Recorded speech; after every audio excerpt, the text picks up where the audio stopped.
give them a call or a text to it. So I just wanted to let you know they're great mentors as you go through this process. Yeah, definitely. I wanted to address one other quick thing before Pastor Bill gets going full guns here. But is anybody having problems joining the Google Classroom? Okay, if somebody was, yeah. I don't think I got the code. What's that? I don't think I got the code. You didn't get the code? Was that? I sent the code. It should be right. I think the problem someone else is having is that if you use your school Gmail, it's possible that it won't let you do it. So if you try another one, try that first. And if you're still having problems, let me know. Give me an email, send me a text. I know there's pretty much nothing on there right now, but some of these other videos and things like that, or if you have to miss a class along the way, you can catch up through that. There are going to be ways to do that. It's also going to have all the assignments for like the whole year, which are going to be more like connection kind of things than assignments. Sounds like homework, like math or something, but it's not. So anyway, who wants to pray us in, and we'll get going here with Pastor Bill. Somebody.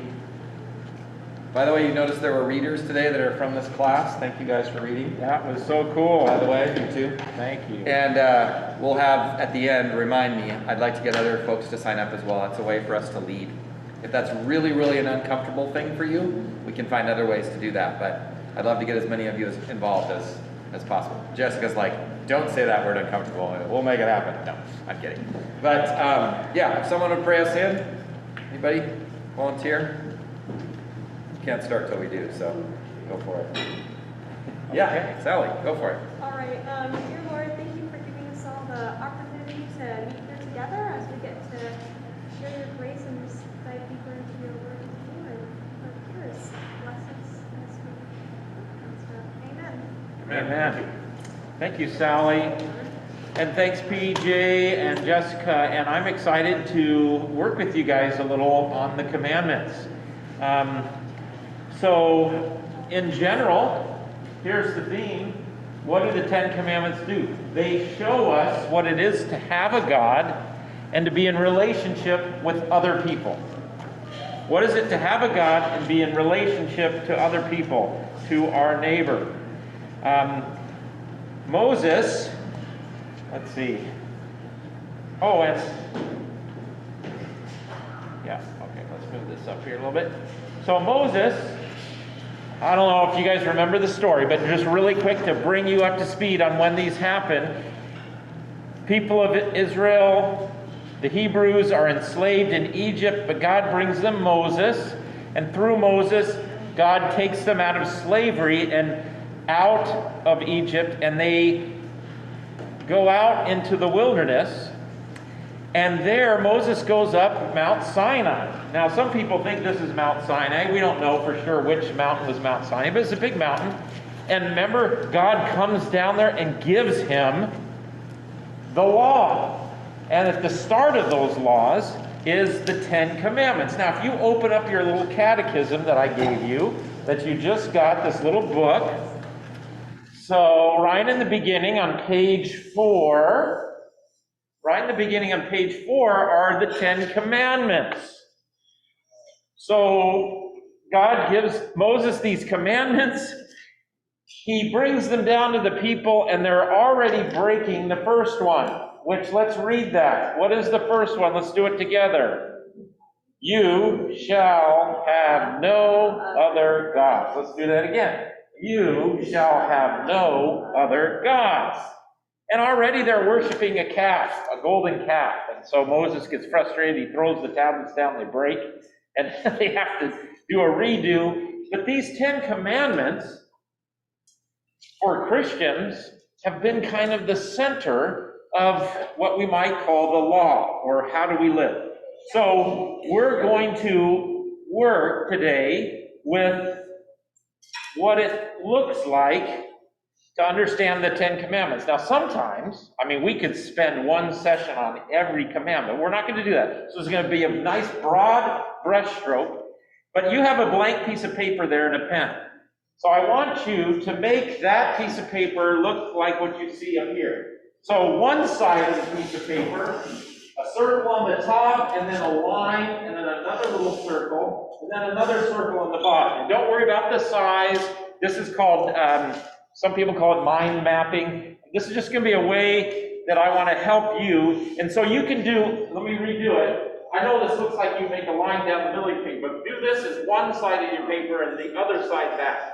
Okay, if you can. It's okay if you've already messed it up. You can do one side just like it is in landscape this way, or you can do one side looking like that, flip it over, and do the other side just with one circle in the middle. Okay? So I'm going to help you take notes as I talk. But in the top then, on the one piece of paper, I want you to put God in the middle of that circle. And 1, 2, 3. Whether you want to use Roman numerals or just regular, it's up to you. So then, on the top, I want you, or at the bottom, I want you to put neighbor. Neighbor. And then 4 through 10. Okay? So it's looking like that. And then, let's see, I think I got one more. And then in that little circle up there, put idol. Okay? Put an idol. There. And now, what I want you to do as I'm talking, you can make little lines. In fact, I'll just try and demonstrate how you might do this. If I can, I can't write good with my finger on my computer screen, but you'll like put something like this, and you might write a word, like trust or something. Like I said, I can't write with my finger on the computer screen. But when you have an idea, when I say something that strikes home, just kind of bring it around and write little words or little phrases around this. It's a way to take notes. And then when we get down here to talk about neighbor, you can do the same thing. We're going to talk about idols. And so then you can go there. So that's kind of how we do this. And I just wanted to model that for you. It's actually how I do my sermons on Sunday. But anyway, so there you go. So we're going to talk about that first circle up there. And sometimes people call that the first table, like 1 through 3, because 1 through 3 is about God. You got your circle there. You've got God there. So we're going to talk about those first 3 commandments. But before I do that, I want to show you something. If you take a look at page 4 in your small catechism here, which I'll talk some more about that in a minute too, you'll see that there's an explanation under each commandment. So in the first one, then there's an explanation. So you shall have no other gods is the commandment. In other words, don't have other gods. But what does that mean we should do? So we start with don'ts. Don't have any other gods. But then we get the explanation. Well, what does this mean we should do? Well, we are to fear and love God and trust God above everything else. An example on the second one, you shall make no wrongful use of the name of the Lord your God. In other words, sometimes we used to say, don't take God's name in vain. So don't use it for bad purposes. Well, okay, if you don't do that, what do? Well, you use it in prayer, praise, and thanksgiving. You see that on the bottom there. So in Luther's explanation of the 10 Commandments, there's always don'ts, but there's also do's. It's one thing not to do something bad, but it's another thing, we get to do something else. So I just want to make note of that when you read through the small catechism and Luther's explanation of the 10 Commandments, that you have that to wrestle with. That there's don'ts and then there's do's. So let's see. I think that's good. Let's keep going. The first one is probably the most important commandment of all. And Martin Luther, our namesake, how many of you know how long ago Martin Luther lived? Anybody? I'll take a guess. Sure. Right, 500 years ago. That's exactly right, 400 or 500 years ago. Now, a lot of you, I bet, are very familiar with Martin Luther King Jr., right? You've heard of him. Okay, I imagine you have. Well, how come his name sounds similar to Martin Luther? Do you know why? I'll tell you why. So Martin Luther King Jr.'s, the great civil rights leader, his dad was named Michael. And he went to Germany, where Martin Luther, up there, did his reforming work in the church. So 500 years, is when Martin Luther was. But back in the 30s, before the rise of Hitler, or as Hitler was on the rise, Martin Luther King Jr.'s dad, Michael King, went to Wittenberg, where Luther did his work. And Martin Luther King Jr.'s dad, Michael, was a pastor. And Martin Luther King was just a little toddler at the time. Well, Martin Luther King, as we call him now, Senior, Michael King, went to learn about Martin Luther, and he was so impressed with Martin Luther that he came back and changed his name to Martin Luther King. And he named his son Martin Luther King Jr. So there is a connection between, we talk about ourselves as Lutheran Christians, and there is a connection between Luther, our Luther, and Martin Luther King Jr., who's also our Luther. But I just wanted you to know that. So, why did I get on that tangent? Luther wanted Christians to know what they believe. He found that most Christians didn't know anything about what they believed, about Christ, all of that. And so he wrote the small catechism. And it's yours. You get to keep this forever and ever. If you want to know what's the basics of the faith, it's right here. And we start off with the Ten Commandments. So the first one is, you shall have no other gods. Luther says, what does it mean to have a God? He says, see that at the end? And you might even put that on one of your little deals around the word God there. What your heart clings and entrusts itself to is your God. Whatever your heart entrusts itself to is really your God. Do you guys know some people that don't believe in God? Maybe you might be wrestling with that yourself. I don't know if I believe in God. I've struggled with that.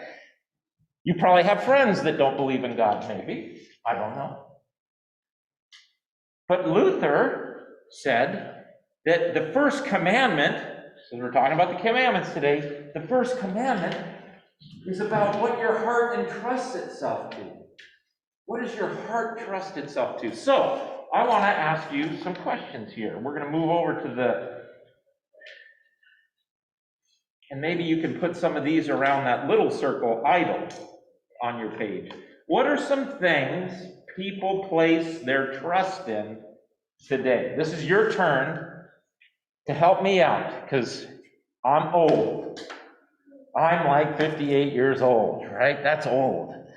I don't know what it's like to live in junior high and in high school today. What do people trust in? What do your peers trust in? What do they kind of bank on above everything else? What are some possible things?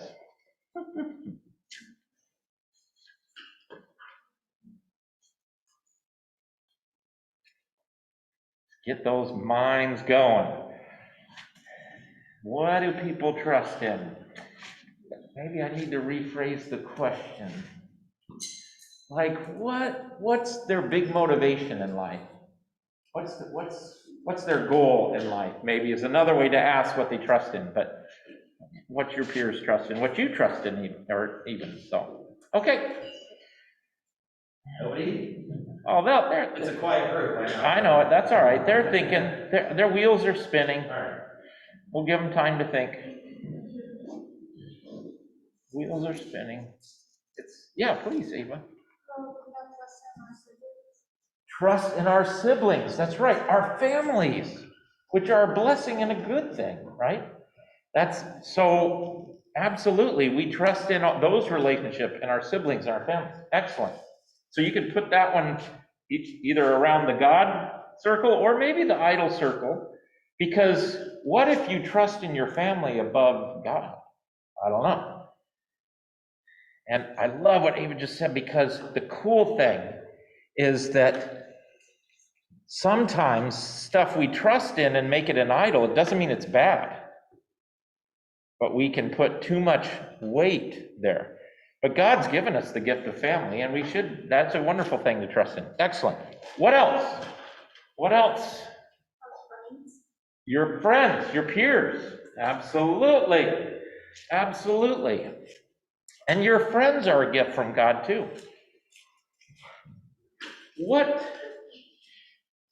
But Sally, let's work with this a little. When could your trust in your friends not be a life-giving thing, but a bad thing? Oh. What do you think? What if your friend says, let's go, I've got this really cool packet of stuff, let's go have some fun and see what this will do.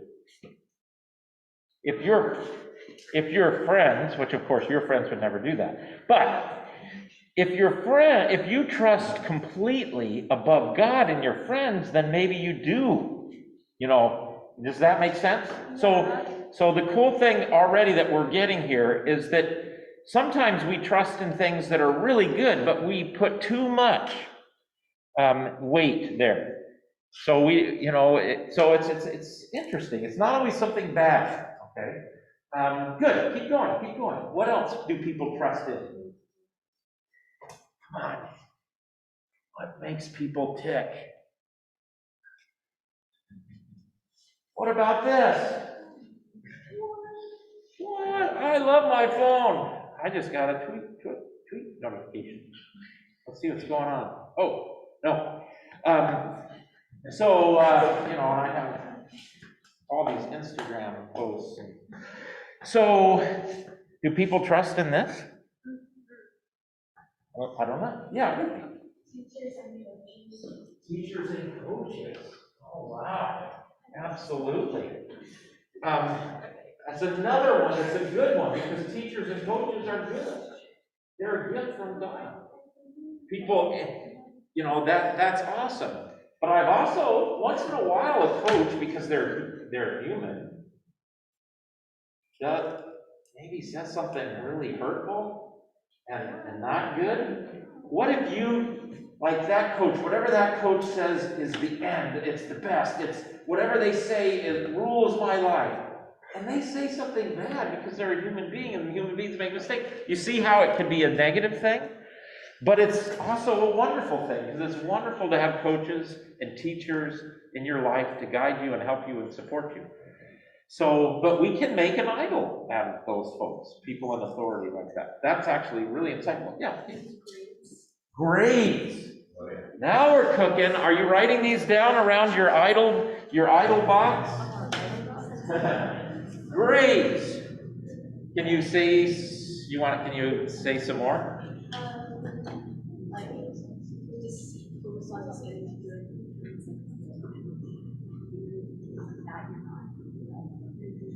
Hold on one second. Now that the heat's come back on, I want to give you the mic so they can hear you. Can you just reiterate? Okay, if you're focused on getting good grades all the time, you're not focused on God, you're not focused on what you should be doing, you're just focused on getting good grades. Cool, absolutely. So maybe, if grades are your God, maybe I will cheat on the test. Because if grades are everything, so that's right. So Kate, that's perfect. I'm so glad you brought that up. But then what else? I don't know. So most of you, a lot of you probably, Sandy told me I shouldn't put myself down in my student years. But let's just say in high school, I struggled to get a C- in algebra, okay? I had to get a tutor so I could get a C so I could play baseball. Because if I didn't get a C, I wouldn't play baseball. So, grades were not my idol. Were not a God in my life. But let's say I was a straight A student, like a lot of you are, some of you are, and I got a B. That would be devastating, right? It would be crushing. Well, if grades are a God, see, then those grades can really hurt you and oppress you and knock you down. So excellent, grades, this is perfect. What else do we trust in above everything else? What are some other things in our culture, maybe your peers, I don't know. Any others that come to mind? Oh, yes. Oh, okay. Just like celebrities, you know, yeah. The rich and the famous and the. Like Harry Styles. I was gonna say, I wanted the name. Yeah. Harry Styles, It's trustworthy, that's what's a thing. Yeah. Who is he? I don't know who he is, sorry. I told you I was old, I don't know these things, you don't have to. So, celebrities, that's really good. We revere our celebrities and our sports people because they're what? Successful. And rich. Oh, you better put money down around that idol or somewhere in there. Money, success around that idol one. We've got grades, we've got friends, we've got coaches, people in authority. We've got lots of things that could be an idol. None of those, most of them, are bad. Now, sometimes there's some bad ones. Do people get addicted to drugs and alcohol? Is that a god for some people? It certainly is. So you can put that, drug, alcohol, around the side of that little idol circle there. Going back on the celebrity thing, how many of you have, look and see how many of you have Nikes on? Anybody have Nikes on? No Nikes, good for you, that's great. Okay, Converse, I see a lot of Converse. Sneakerhead. Oh, there it is, okay. So, do you know what Nike is? Does anybody know? Yeah. Yeah. The God is the God of The goddess of victory. There you go. So, Nike, when they designed their tennis, they wanted to do sports apparel and tennis shoes, they picked the Greek god Nike, which is the god of victory. Now, let me ask you this. Do people trust in victory above all else? Some of them do. I've seen some coaches. I remember when I was in Little League, I still remember this. I was just, in Little League. I was just a little kid. And I remember I was pitching, and I was a pretty good athlete when I was young. And I was pitching, and it was a championship game, and I'm pitching. And it's 2 outs. And it's the last inning, and we've got a 1-run lead, and it's the championship game. And I'm pitching, and my best friend, Billy Guerin, comes up to the bat. And I'm pitching. Now, Billy was not that great of an athlete. But he was kind of my friend. And I'm pitching, and I just learned to throw a curveball. You in Little League, you just kind of throw a fastball. I throw a curveball, and I got 2 strikes on him. And I thought, I'll throw a curveball. I threw a curveball, and it went in the dirt, and it was a bad pitch. And my coach, who worshipped victory, came out onto the field, up to the first baseline, and said, just throw him a fastball, he couldn't hit anything. Everybody heard. What was I going to do? I just threw a fastball, and I struck him out. And how hurtful was that to my friend Bill? But this is what adults and kids do. We will sacrifice anything to what? Win. Now, Pastor Bill, the Olympics are on, and one thing I notice is in the U.S. coverage, a lot of times, they'll have those special interest stories. yes, A lot of times in our U.S. coverage, it's like gold or nothing. There's a medal count, and there's a this, and there's that. yeah. And That's I know right. those stories are mixed in, but watch for that as you watch the Olympics if you enjoy that. Great point, yeah. And actually, Katie and I joke about this. I always say to her, well, do we want to go? Do we want to go? And she's just like, Dad, it's not about that. And I'm like, I know, I'm sure. But, yeah, that's a perfect example. The coverage is all about the gold medal winners. Maybe a silver, maybe a bronze, but bronze, That's an amazing accomplishment to get any medal. I saw one opposite thing last night. The snowboarders, the women snowboarding. It wasn't anyway, I don't know all the lingo, but our American snowboarder, she was in first place, all the way to the last snowboarder who had the chance to get a better score, and she did. Our American snowboarder raced out to hug this snowboarder from New Zealand, I think it was. And that was so cool to see. And they had this community, and they didn't care. Of course, they're striving. So, because let me ask you a question. Is winning bad? No. But making it your God is. Okay, I think this is good to help you see. I hope you got some things around that little idol one. Then, when Martin Luther says, what does it mean to have a God? It's something in which you place your trust. Now, let me do one more, though, that you didn't think of quite yet. What am I pointing to? My noggin. Thank you. That's right. My head, my thinking. Some people make your ability to think God. Like, if I can't make sense of it, if I can't rationalize it, then that's all I care about. So I place my complete trust in my ability to think something through. Now, is our ability to think bad? No. But making it a God is. See? So that's the trick here with the first commandment. So there we go. We've got that. Bottom line, everybody has something in which they trust. And I'll tell you this. There is no one who doesn't believe God. Everybody has a God. Whether it's Almighty God that we worship or some other God, everybody has a God. Everybody has something that they are banking on. They're trusting some equipment. And what we want you to do, the first commandment starts out with saying, hey, trust God above everything else. Trust God above everything else. Pastor Bill, can I just say one thing? Please, throw it in. So there was a woman who was connected to our church when I was in South Tacoma, and she was an addict. You were talking about drug addiction. Right.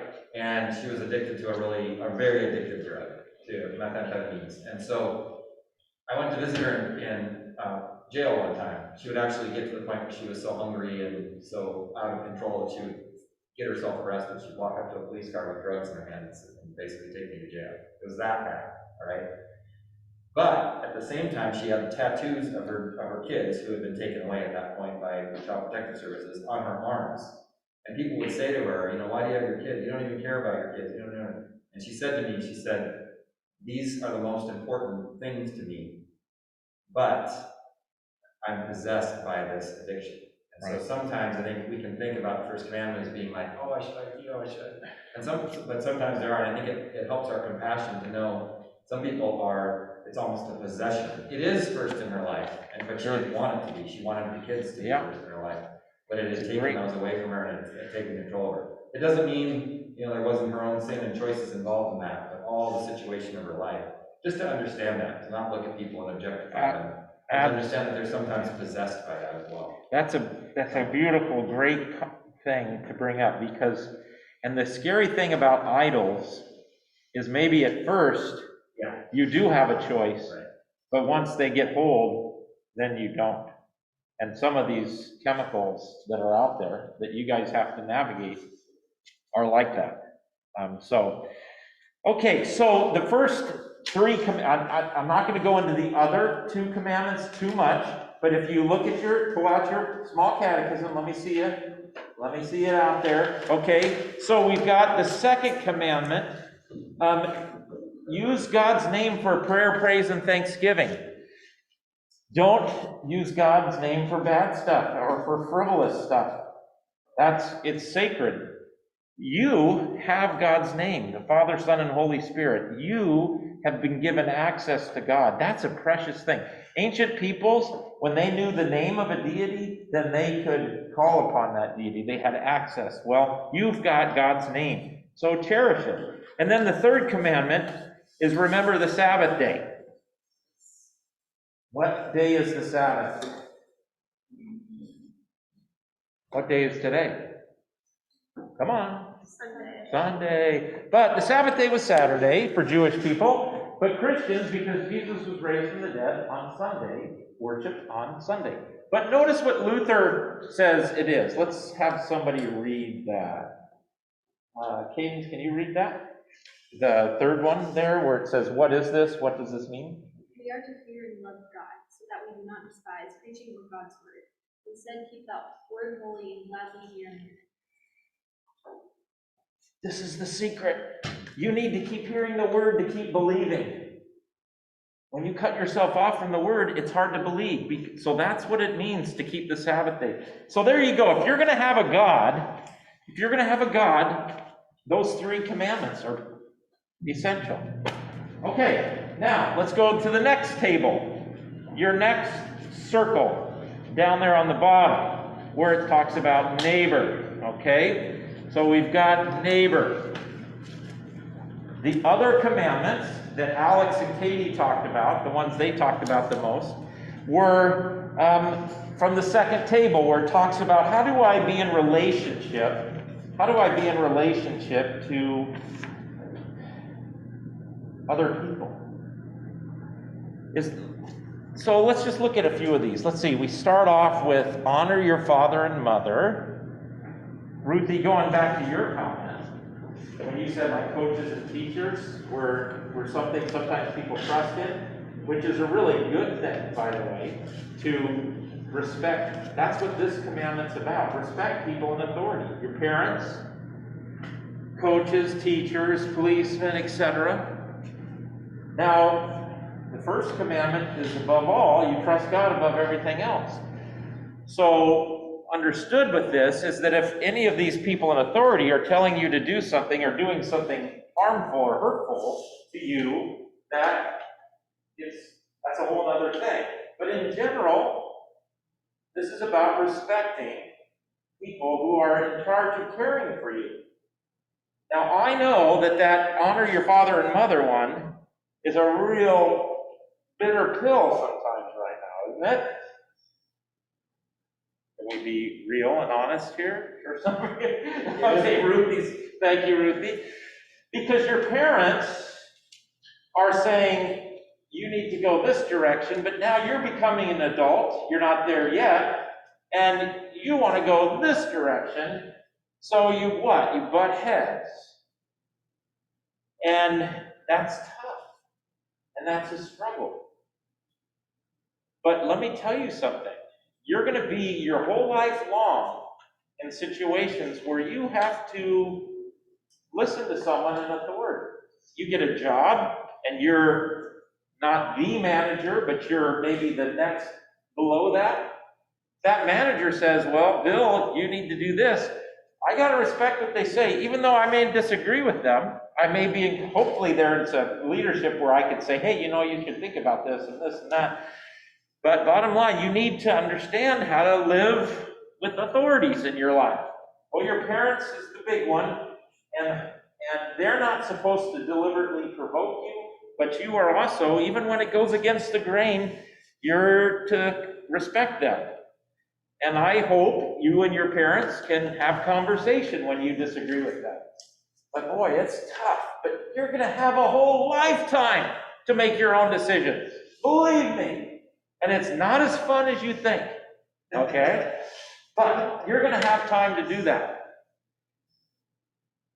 The assumption with this fourth commandment of honoring your father and mother is that they are doing everything they can to build you up and do what's best for you, even though you may disagree with them. Okay, there's the fourth commandment. But there's others. There's the fifth commandment, you shouldn't murder. The sixth commandment, you shall not commit adultery. That's how you live with your sexuality and how you express that. There's the, moving on, there's the seventh commandment, you shall not steal. There's the eighth commandment, you shouldn't bear false witness against your neighbor. And the 10th commandment, you shouldn't covet. That's what Katie and Alex said they struggle with. To covet is like, oh, I want what that other person has so bad. They have that really perfectly, those great AirPod Pros, and I don't have any. Oh, I wish I had those, or I don't know, whatever it might be. I might just really covet that incredibly brand new car that costs $60,000 or whatever. It just starts to consume me type of thing. So that's what it means to covet. So let's just take one of these, okay? Because we don't have time to do them all. But let's take one of these. Let's go over to the 8th commandment. Can you flip over there? It's on page 8. And anybody like to read the explanation of the 8th commandment on that bottom of that page? Anybody up for it? Okay, Sally, please. Okay, we are to fear and love God, so that we do not tell lies about our neighbors, betray or slander them, or destroy their reputations. Instead, we are to come to their defense, speak well of them, and interpret everything they do in the best possible light. Okay. I think we live in a culture that really struggles with this commandment. But I don't know what it's like in your world. Can any of you think of examples where somebody broke this commandment? Or maybe somebody broke it towards you? I don't know. Did anybody not put your actions in the kindest of lights? Or did anybody kind of try and destroy your reputation? Or, tell a lie about you? Has that ever happened? You can just say yes. Anybody, you've experienced that? Yep. Yep. Eva? Yep. Ruthie? Yep. That doesn't feel good, does it? It's very hurtful.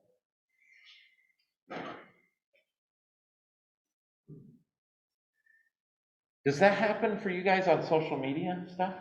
Is that where it usually happens? Like just texting, people say this and that, and then it gets passed on, that type of thing?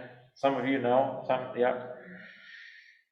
Whether it's in a text or it's in a Facebook post or it's just something you said,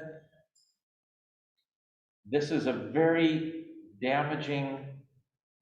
When you break this commandment, it really, really hurts people. And I think it's one that's maybe one of the most common. Do you guys know about how the brain works with emotions, as far as when your emotions and your filter is engaged?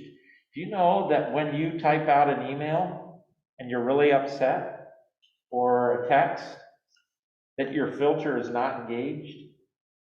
But if you're in front of a person face to face like this, it is.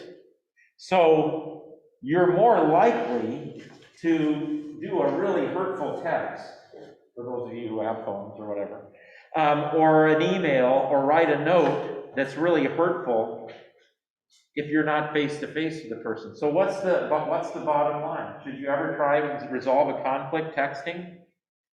You guys do it all the time, but it's this worst. It doesn't work.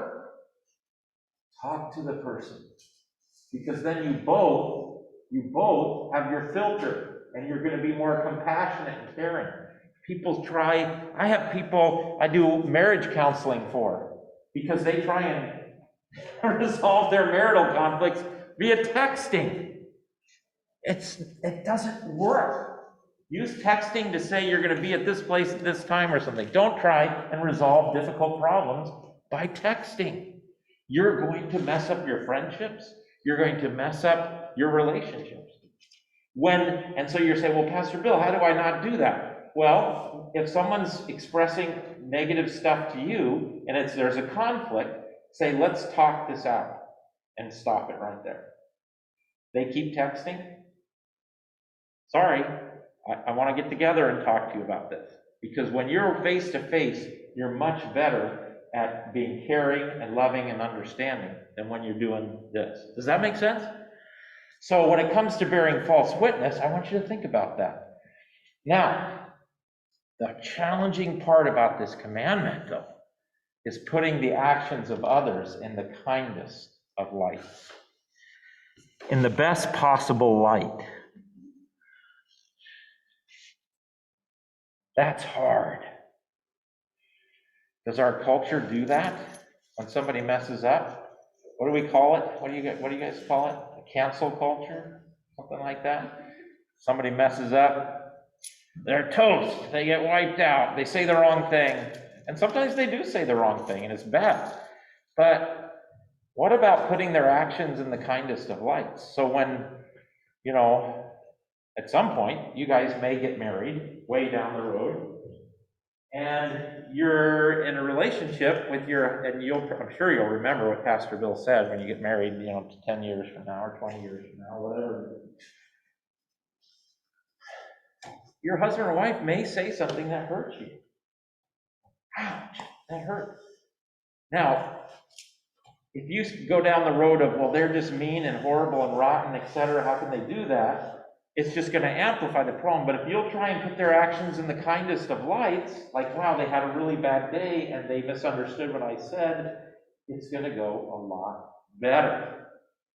I'm not talking about abuse. I'm not talking about those kinds of situations. I'm talking about just normal, get along with each other type of things. Some of you have brothers and sisters. Now let's talk. Some of you do, some of you don't, some of you have really close friends, and sometimes you get hurt. They make you upset. I don't know, Cadence, does Cora ever get underneath your skin maybe occasionally? Yeah? Right. And that's normal, and that's okay. But it helps if we try and put their actions in the best light possible. So notice the don't and the do. Don't lie about people, but also put what they do in the kindest of lights. Now that's a challenge. That's what we try and do in the church too. Absolutely, that's what we try and do. Okay, so let's see. Any of these other commandments that we want to talk about that strike home for you. At the end, we're going to have you write out which commandment what did Jessica say? What commandment are you most inspired to follow? So I'm going to give you these. See.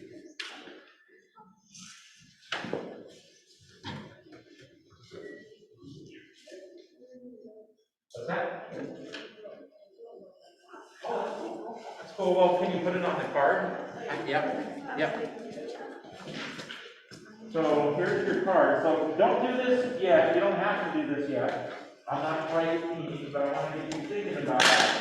What commandment are you most inspired to follow? What challenges you the most? Okay, so there you go. So while you're thinking about what commandment are you most inspired to follow, what one inspires you the most, and then what one challenges you the most, let's think about some of these others.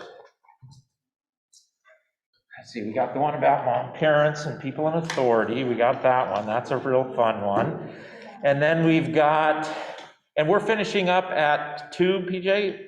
Or yeah, just a little bit before. Yeah, because we want to do the cards and stuff. So, okay, so I think I've got about 10-15 minutes and we'll be good to go. I don't know. What do you want to jump into one of these others? We did the 8th. That's what we were working on.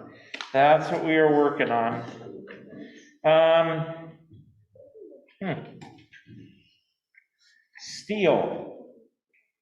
I bet most of you don't steal stuff. I'm betting. But look what it says. We are neither to take our neighbor's money or property or acquire them using, shoddy merchandise or crooked deals, but instead help them to improve and protect their property and income. So there's that don't and do. Yeah, it's fine, don't steal, that's good, but can you help somebody keep, what's theirs? Maybe somebody else is trying to take it from them, and you're going to try and help them keep it. I know some folks that work with people of low income, and they're trying to help them, stay in their apartment because rent just keeps going up and they can't afford anymore. And so there are some people that are trying to help them stay in an apartment. Well, that's keeping this "you shall not steal" commandment.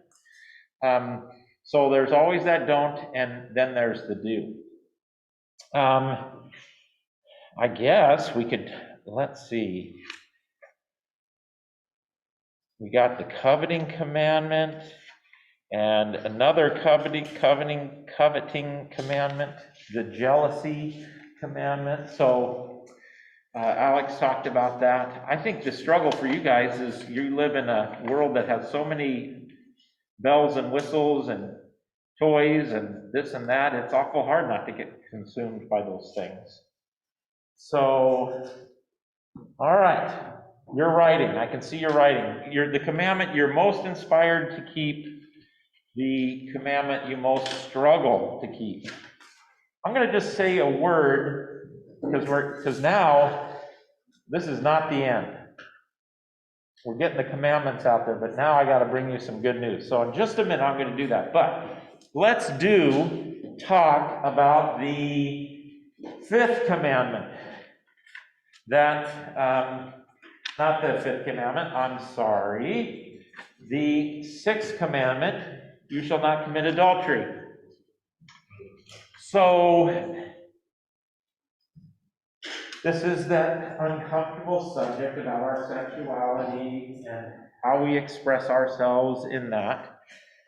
I guess all I want to say that's underneath this commandment is that your sexuality as who you are is a gift from God, and it's a beautiful thing, but it's also a very powerful thing. And God has given commandments to protect you. This is another part of the commandments. In fact, let me go to the purpose of the commandments. Well, the first purpose here is to guard you and protect you. In our culture, in all the movies that you watch, and most of the TV shows you watch, people being intimate with each other, having sexual intercourse, happens after the first date or on the first date. I mean, it's just normal if you like a person that you go all the way, so to speak, or whatever. What they don't show you is the consequences of that. When you give yourself to someone in that way, you are giving your whole self. You're actually sharing your body chemistry with them. So sometimes people think, Christians think sex is bad. It's not. It's beautiful, it's wonderful. And God has said that in the marital relationship where two people commit to each other for the rest of their lives, that's the place where that gift can be enjoyed and be a blessing. I have talked to a lot of women and men who were not brought up with this boundary of this commandment, who did just treat their sexuality as a plaything, and they feel so empty after those one-night stands, etc., or whatever. It's a momentary thing, but it doesn't feel good, and that's what's not shown out there in the world of media. So this commandment says, of course, when this was written, girls were married at 13 years old.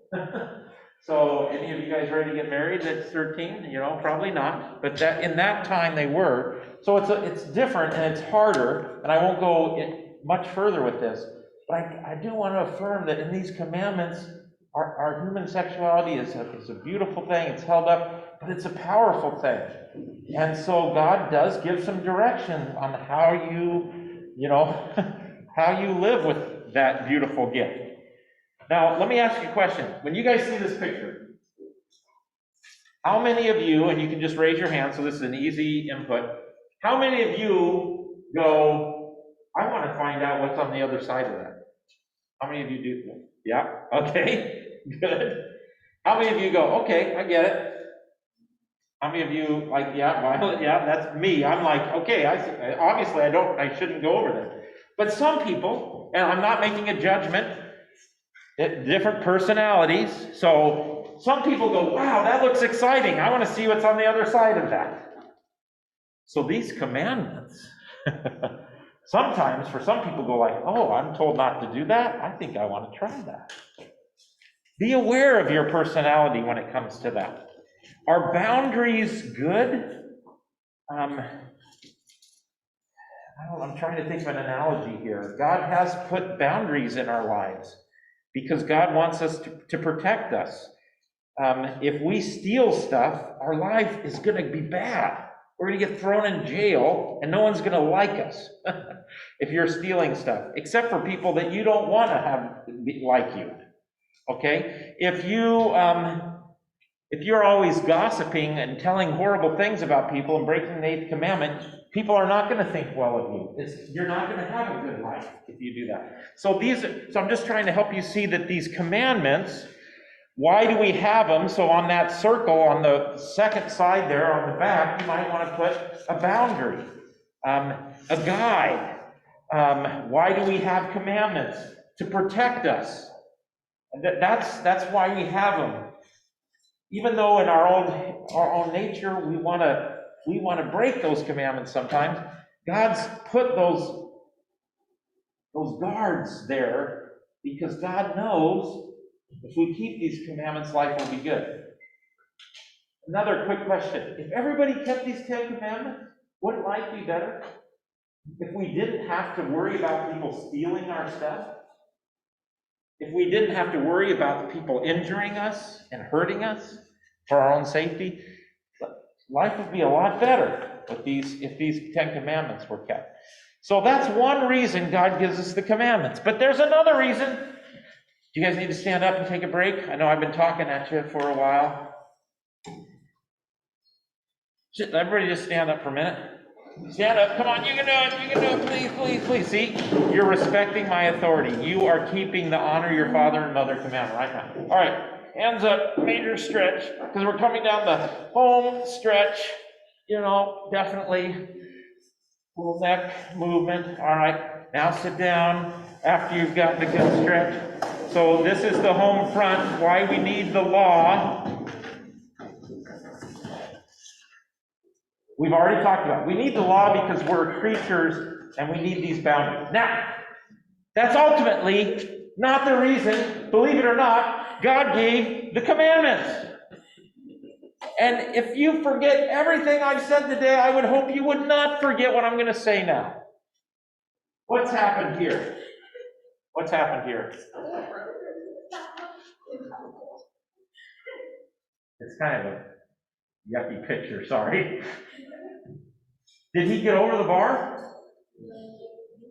He crashed and he burned, so to speak. Oh, staff. He missed the mark. He didn't make it. The commandments are actually designed to say, this is your situation. Oh, and here comes the goodies. Commandments are like ice cream. I get it. Okay, so as the ice cream comes out, here's the thing. Can any of us keep all of these commandments perfectly? Can you? I mean, honor your father and mother? Can you keep that perfectly? No. You are stuck. You cannot get over things. So if you are going to be somebody and get God's approval by keeping these commandments, you're going to come into a problem. You don't know how to get across. So these commandments, actually, the number one reason why God gave them. All right, I know you're focused on the phone here. I want you to focus right here for just a second. This is probably the most important thing you could ever hear in your entire life. You may not believe it, you may not think it, but I'm telling you it is. Okay? Right here. We are called by God to keep these commandments. Do we do it? No. We miss the mark. So what these commandments, what the law, and on your little bubble there you can put, the commandments show us that we need what Jesus Jesus did for us on the cross. I've taken the Lord's name in vain plenty of times. Usually has something to do with my dogs, but anyway. It just comes out, and I go, oh, what am I doing? It'd be like if I started saying, Sally. Oh, Sally. Sally, darn it. Well, of course, when I say Sally's name, she listens to me. Well, what we're saying, God blanket, God this, God that, all the time. Well, we're using God's name in vain. God's like, okay, oh, you didn't really want to talk to me. So do we do that? Yes. So these commandments are the goal. They're the bar we want to jump over, but none of us get over it because we all break these commandments. So ultimately, their purpose, in addition to being a guide for you, a protection for you, is to bring you to Jesus. That what he did on the cross, you need. Now the world is going to say, you don't need what Jesus did on the cross. You're fine in and of itself. But that's not true. We need what Jesus did. So what he did on the cross is he takes our sin and he takes it upon himself. So all the ways we've missed the mark with these commandments, not honoring your father and mother, gossiping, saying something wrong about somebody else, hurting somebody, whatever it is, that shows us that we need Jesus. So look what he does for us. Not only does he take away our sin, he gives us everything else. Jesus was perfect, and believing in him makes you perfect. So when you don't get the A on the report card, or a friend says a really hurtful text about you, or you didn't win the game, or you had a performance in drama or in a play, you forgot a line, or you did, or something, whatever it is, when you didn't measure up, what you need to go to is the cross of Jesus and the empty tomb, because he took away your sin and he gives you everything. So everything that is Jesus's is yours. Everything that is Jesus's is yours. Was he perfect? Yes. Was he righteous? Yes. You are clothed in all of that. Oh, I want you to know this as you go through your life. Like I say, there is nothing else that I could tell you that's any better than right there. So there you go. There's our commandments. Martin Luther, wanting people to know the faith, said, well, we should have the basics. There were lots of laws in the Old Testament. But he said, this is plenty. We've got enough here to work on for a lifetime. So we do that, but we do it knowing that those commandments are for the purpose of driving us to Christ, where he gives us the happy exchange. He gives us his good stuff and takes away our sin. So there you go. And that's why we need the law. So if you want to put around that circle, bring me to Jesus, or something like that. Why we need the law? We need it for boundaries. We need it for a guide. But it shows us our sin. It shows us we need Jesus. And it brings us to Jesus. Okay, so those are the purposes of the law. And I thank you. I was so excited to get to work with you guys today. So, all right, any questions or comments, or like, yeah, but what about this or that? And is stole, so we gotta go back. Oh, we already broke a commandment. We got a brownie stealer. See there? Well, and you are forgiven. There, you are forgiven. You have the absolution right there. The joyful exchange. Okay. Give yourself a hand. Yay, yay. You covered the commandments, all the commandments in 1 hour. That's pretty good. So, all right. All right, good. Guys, sorry, I'm dishing up over here. That's all right. Keep Tell you dishing. what, guys, if you want to come up, actually, Pastor Bill's the line for I do not mind. I know you're a pastor and you're super important, you can't possibly serve. Oh, I would not do that. No, okay, if you want to come around, people can come up then.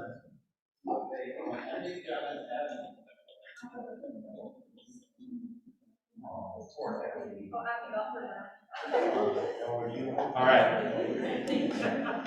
Hey, thanks again, Pastor Bill. It's wonderful to have a variety of voices in here. These poor guys sometimes get mine all the time, and it's bad.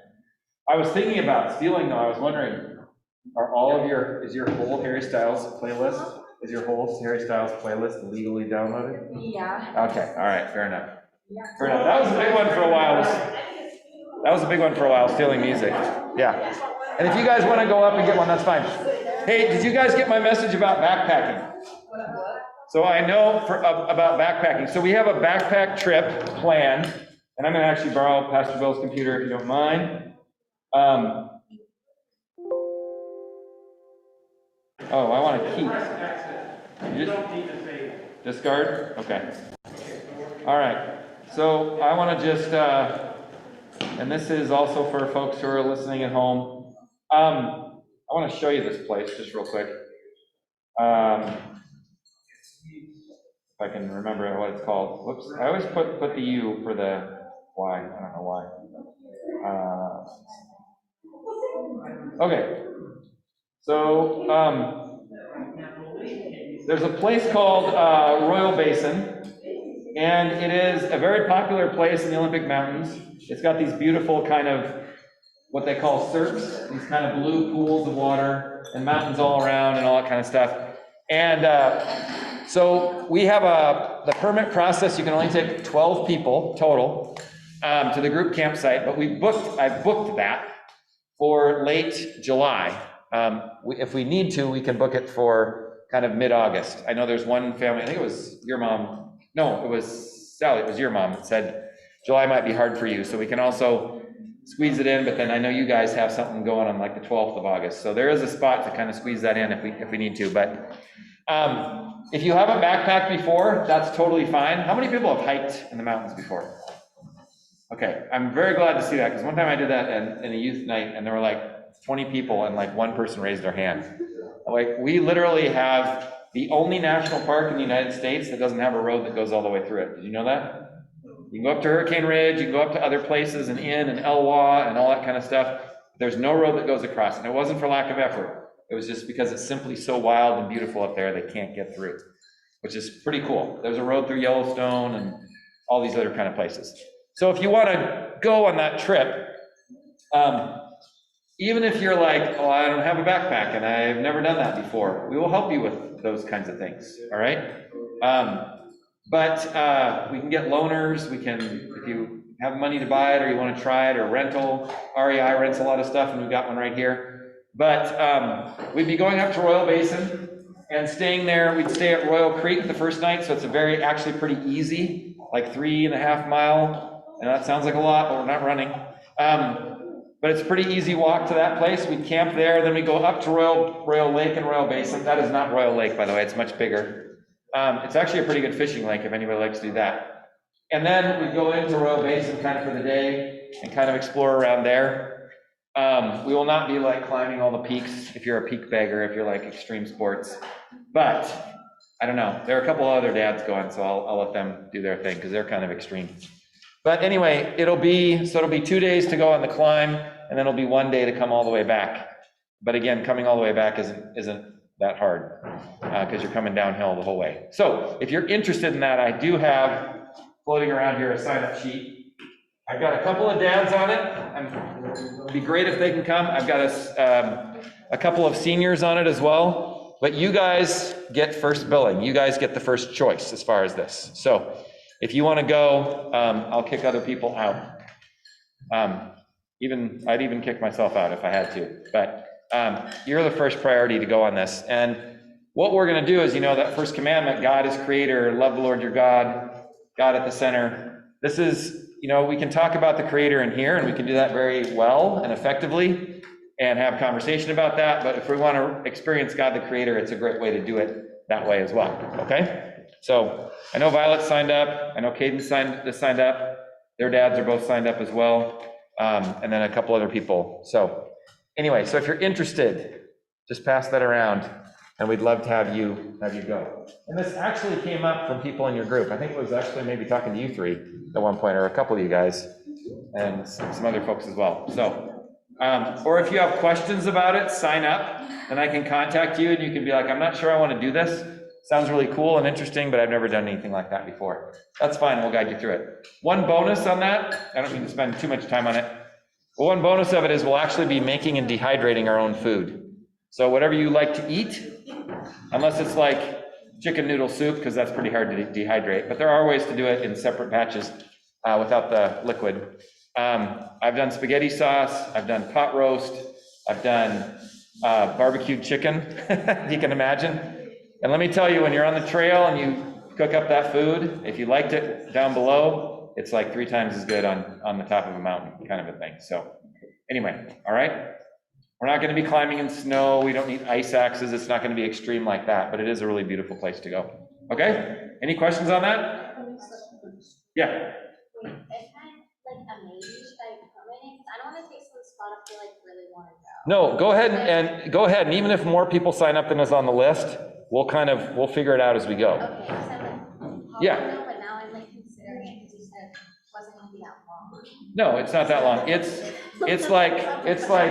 It's just under, I think, 7 miles to the lake, but we're doing it split in 2 days, and then we'll walk the whole thing back the last day. Yep. Yeah. Okay. Anne has changed her mind and she's going. No, you have a question? No. You're just praising God?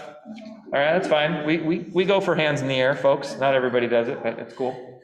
There was another thing I wanted to ask you guys. Shoot. So the cards. Did you guys fill out the cards? Did Pastor Bill have a card for you? Okay. You got those? I want to collect those before you go. I didn't make you turn them in for your dessert because I'm not, super mean like that super meanie Jessica kind of thing. But no, I'm joking.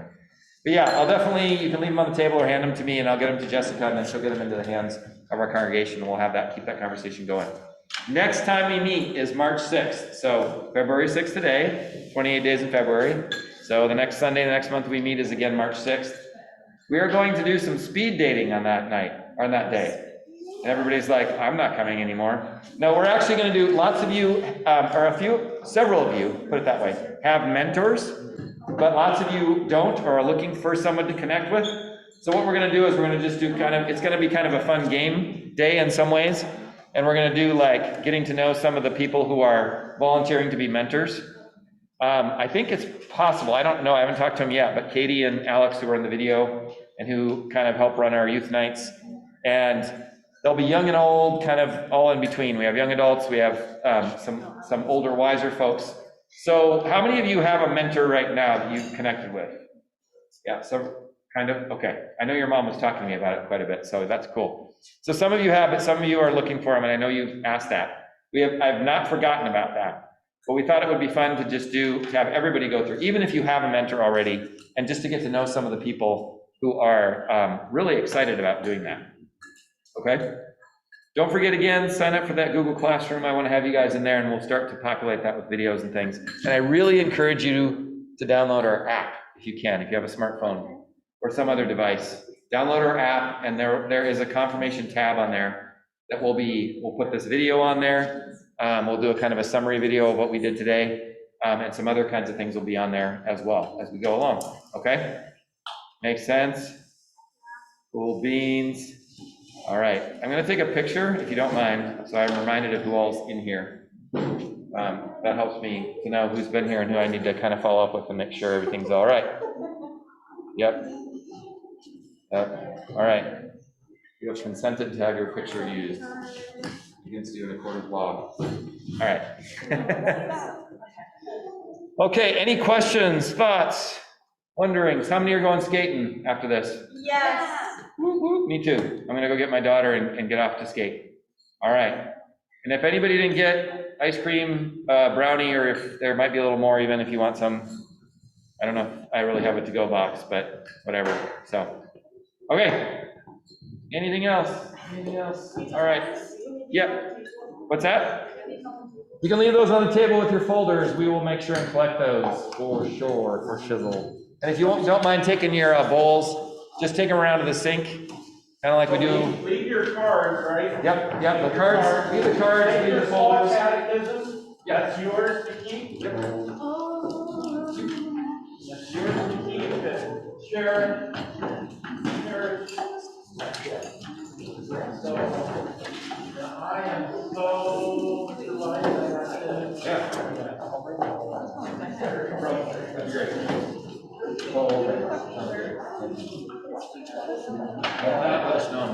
Is this the one where you have to go off the sketchy wall? No. There is, I mean, it's the bisect's kind of this deep world, right? It goes up there. Oh, But yeah. it's not sketchy at all. Is this the one with all the deer flies? This is the one with all the mosquitoes, but the group campsite is kind of away from the water, so it'll be a little better there. I think we went on the mountain one time in summer, Yeah. and the deer flies were just like constantly Well, they left, like, so. Yeah. That's cool, you guys showing them out now. Yeah, I'm pretty sure we did that one, because you left the top and there was like that Yeah. lake, Uh-huh. and you're like, and in the lake. Yeah, definitely. It's a beautiful lake, and it would be round trip would be about 14 minutes. Oh, This one. yeah, it could have been something like that. Yeah. That's a good one. Wow. The longest one we did in one was like 60. Seriously? Yeah. Jeez. Some cross-country coaches don't like going that far because they feel like that's getting into Yeah, we didn't do it that often, just like once a year. Take care. I like it because it builds your whole stamina, your whole, Yeah. long stamina, whatever you call it. Oh, for goodness sakes. It's just. Oh, yes. So, see ya. Thanks for being here again. Bye. Oh, wow.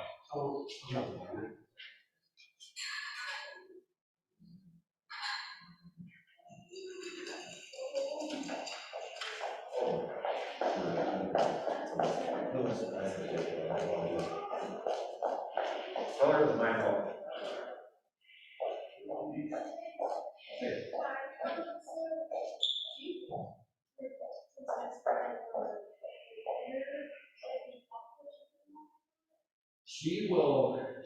She and I talked about that actually.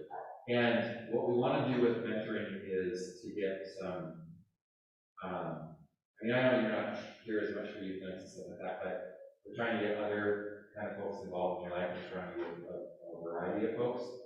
There's also, she had kind of had like 4 or 5 people come up to her at the same time, and she said, I feel bad. She's like, I want to say yes, and I want to say yes to everybody, but, and it's the same, it's kind of the same reason. I don't, because sometimes I get asked, and it's hard to believe, but, more my guys, but, it's kind of the same reason, because we have our voice in some other ways, and so, why not? But she like cries when she sees us, but she wants to like mentor everybody she can, and yeah, she's a good choice too. So, I'll tell her you asked as well, and we'll make sure we're still on the same page with that kind of thing. So yeah, because that's a really good choice. Yeah. What makes you think of her?